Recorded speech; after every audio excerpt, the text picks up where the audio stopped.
এবার যে খবর আমরা নজর রাখবো, বিষ স্যালাইন কেড়ে নিয়েছে সদ্যজাতর মাকে। মা হারা সন্তান সুস্থ নয়, ধরা পড়েছে জন্ডিস। এই অবস্থায় বাড়ির মেয়েকে হারিয়ে রাজ্য সরকারের উপর আস্থা হারিয়েছে মামুনির পরিবার। সিআইডি তদন্ত নয়, সিবিআই তদন্ত চাইছে শোকার্ত রুই দাস পরিবার।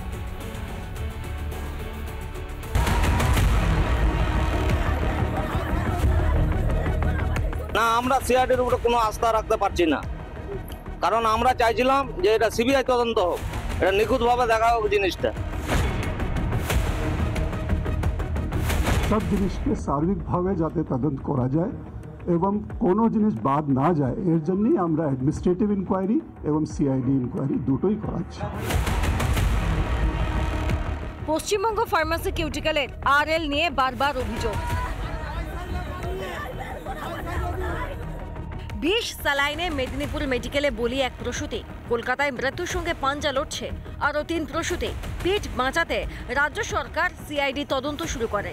সকাল থেকে সিআইডি আধিকারিকরা হাসপাতালের তদন্তের পাশাপাশি সুপারকেও জিজ্ঞাসাবাদ করেন।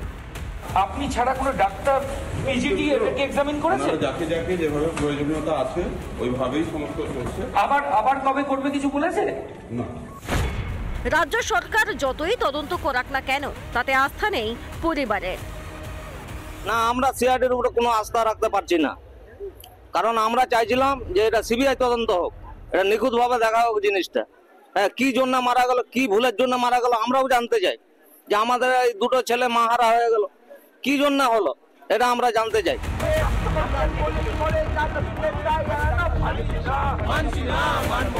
এদিকে স্যালাইন বিতর্কে মঙ্গলবার পথে নামেন চিকিৎসকরা। সল্টলেকের স্বাস্থ্য ভবনের সামনে বিক্ষোভ দেখান medical service centre, service doctors forum এবং নার্সেস ইউনিটি।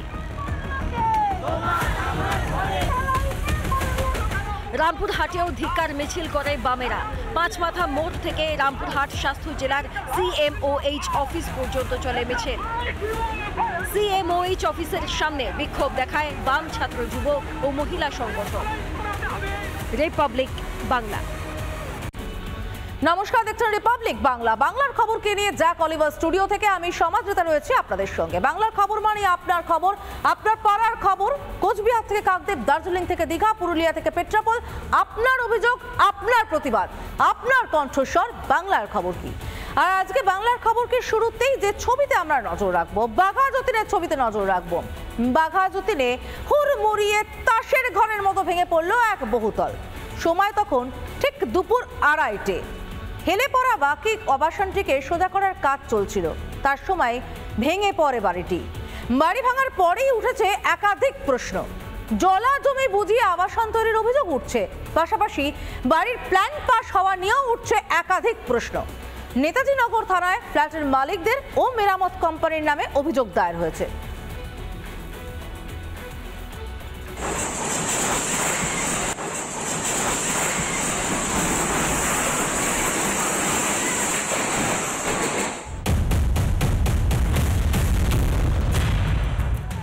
সঞ্চয় দিয়ে ক্যাশ, আমার বাবাও নেই। ডোবা ছিল, ডোবাটা ওদের বাড়ির লোকেরা ছাই ফেলে ফেলে, নোংরা ফেলে ফেলে ভরাট মতন করেছে। স্যাংশন ছিল না, এটা আমার ধারণা, আমি বলতে পারবো না।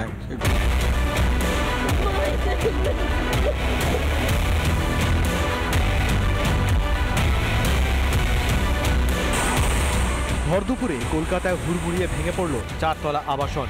আগেই হেলে গিয়েছিল বাঘা যতীনের বিদ্যাসাগর কলোনির ওই আবাসন, আর তা মেরামতের কাজ চলার সময় ঘটে দুর্ঘটনা।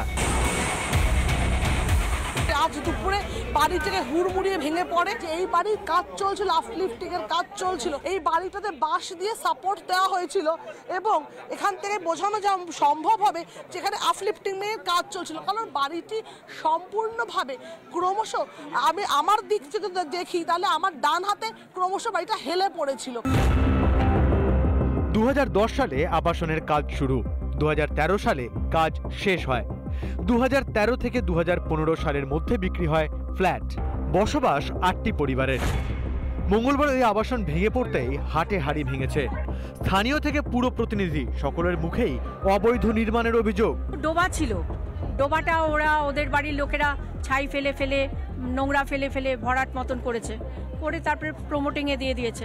আমরা ফ্ল্যাট শুরু হওয়া থেকেই দেখছি ফ্ল্যাটটা বেঁকা, ফ্ল্যাটটা আমার দিকে হেলা। আমি বলতে গেছি, আমাকে চূড়ান্ত অপমানিত হতে হয়েছে। কি কি অভিযোগ? ডোবা বুঝিয়ে তৈরি হয় বাড়িটি। বাড়ির সামনের রাস্তা অতি সংকীর্ণ, ওইটুকু রাস্তার পাশেই বাড়ি নির্মাণ। সম্প্রতি হেলে পড়ে আবাসনটি। একাধিক নিয়ম যে মানা হয়নি তা জানতেনই না ফ্ল্যাটের মালিকরা। 2-3 বছর আগে গার্ডেন রিচ, মেটিয়াবুরু যে সব ফ্ল্যাটগুলো ভেঙে পড়ছে, তখন প্রমোটারের প্রণক নড়ে, তখন এসে উনি আমাদের এই প্রস্তাব দেন যে বাড়িটা লিফটিং করার জন্য। লিফটিং এর কাজ যে হচ্ছে সেটা আমাদের প্রমোটার বলেই করছে, কিন্তু আর এর বাইরে কি পারমিশন, কি এনওসি, সেগুলো আমাদের কিছুই বলা হয়নি। খবর পেয়ে ঘটনাস্থলে যান স্থানীয় কাউন্সিলর মিতালি ব্যানার্জি এবং বিধায়ক দেবব্রত মজুমদার। কিন্তু রিপাবলিকের প্রশ্নে আজব যুক্তি মিতালি ব্যানার্জির। ঘটনার দায় ঠেললেন বাম আমলের ঘাড়ে।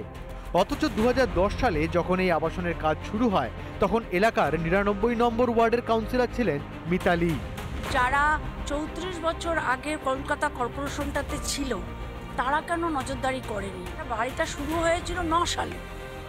আমি তো 10 সালে এই ওয়ার্ডের কাউন্সিলর ছিলামই, তখন তো আমি ছিলাম। 9 সালে বাড়িটা শুরু হয়েছে, আস্তে আস্তে 15 সালে অনেকে ঢুকেছে, তখন তো অলরেডি করা হয়ে গেছে, তো কমপ্লিট বাড়ি ছিল। আবাসন তৈরির গোড়াতেই গলদের কথা বিধায়ক দেবব্রতর গলায়। আমার ধারণা স্যাংশন ছিল না, এটা আমার ধারণা, আমি বলতে পারবো না।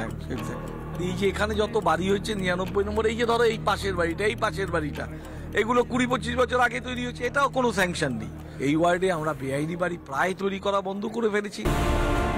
ঘটনার পরই তড়িঘড়ি বাড়িটি ভাঙার কাজ শুরু করেছে কলকাতা পুরসভা। খিদিরপুরে নির্মায়মান বাড়ি ভেঙে পড়ার স্মৃতি এখনো দগদগে। সেই স্মৃতি টিকে হওয়ার আগেই দক্ষিণ কলকাতায় ভেঙে পড়ল আরও একটি আবাসন। যথাযোগ্য কাগজ না থাকা সত্ত্বেও কিভাবে মিলছে নির্মাণের অনুমতি? আপনি কাউন্সিলরকে যেমন মাল দেবেন, আপনি ওখানে দপ্তরের কিছু অসাধু কর্মী আছে, সবাই নয়, তাদের যেমন মাল দেবেন, আপনার বাড়ি চচ্চর করে আকাশে উঠতে থাকবে যে বাড়ির অনুমোদন হচ্ছে, এই বাড়ির ভিত কাটমানির ওপর দাঁড়িয়ে। প্রমোটার রাজের সামনে কোন লোভে চোখ বুজে পুরসভা? কিছুই জানেন না মেয়র ও কাউন্সিলররা?